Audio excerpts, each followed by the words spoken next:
Halo sahabat Kompas TV, ketemu lagi bersama saya Dea Davina di Top 3 News Kompas TV.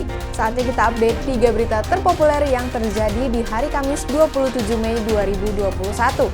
Sebelum kita masuk ke beritanya, kalau kalian belum subscribe, klik dulu tombol subscribe-nya ya. Berita yang pertama, Rizik Syihab divonis denda 20 juta rupiah atas kasus kerumunan Megamendung Bogor, Jawa Barat. Baik Rizik maupun jaksa penuntut umum menyatakan pikir-pikir atas putusan hakim.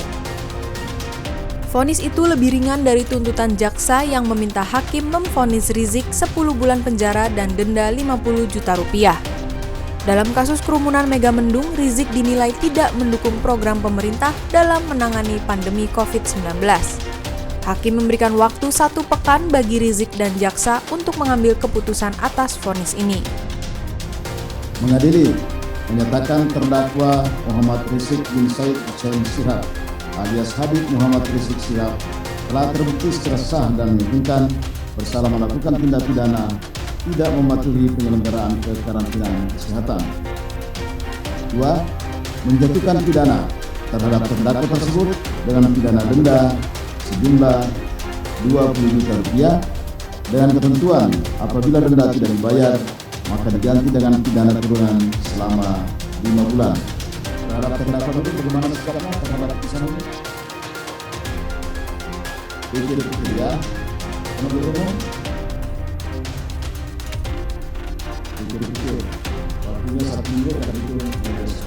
Berita selanjutnya, wadah pegawai Komisi Pemberantasan Korupsi kembali mendatangi Komnas HAM Republik Indonesia untuk melengkapi bukti tambahan laporan dugaan pelanggaran HAM tes wawasan kebangsaan. Wadah Pegawai Komisi Pemberantasan Korupsi (WPKPK) kembali mendatangi Komnas HAM Jakarta pagi tadi. Kedatangan tim kuasa hukum dan wakil WPKPK guna melengkapi laporan 51 pegawai KPK yang dinyatakan tidak memenuhi syarat tes wawasan kebangsaan alih status pegawai menjadi aparatur sipil negara. Komnas HAM tampak begitu serius dan sungguh-sungguh. Kami beberapa hari kemudian setelah kami melapor, bisa langsung merespon dengan fakta-fakta yang lebih konkret. Hal yang penting juga ingin saya tambahkan adalah ini bukan sekedar masalah pegawai KPK yang disingkirkan atau kehilangan pekerjaan, bukan hanya itu. Tapi ini adalah ada suatu perbuatan dengan sewenang-wenang yang dampaknya adalah masalah hak asasi manusia. Yang terakhir, sahabat Kompas TV, polisi melakukan penggerebekan terhadap layanan tes antigen COVID-19 ilegal di Kota Medan, Sumatera Utara. 8 orang saksi telah diperiksa terkait kasus layanan tes antigen COVID-19 ilegal ini.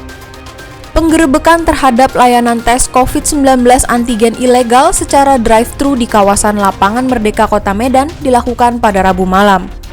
Dalam penggerebekan, polisi menyita sejumlah limbah medis serta sejumlah peralatan untuk melakukan tes antigen COVID-19.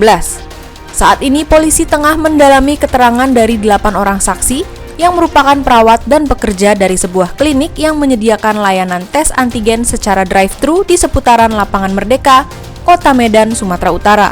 Polisi saat ini juga masih mendalami keterlibatan instansi pemerintah terkait perizinan layanan tes antigen ilegal ini. Nah, sahabat Kompas TV, itu dia tadi 3 berita terpopuler yang terjadi hari ini. Sekarang saatnya saya, Dea Davina, pamit undur diri. Tapi jangan lupa untuk like, komen, dan juga share video ini ya. Sampai ketemu lagi di Top 3 News selanjutnya.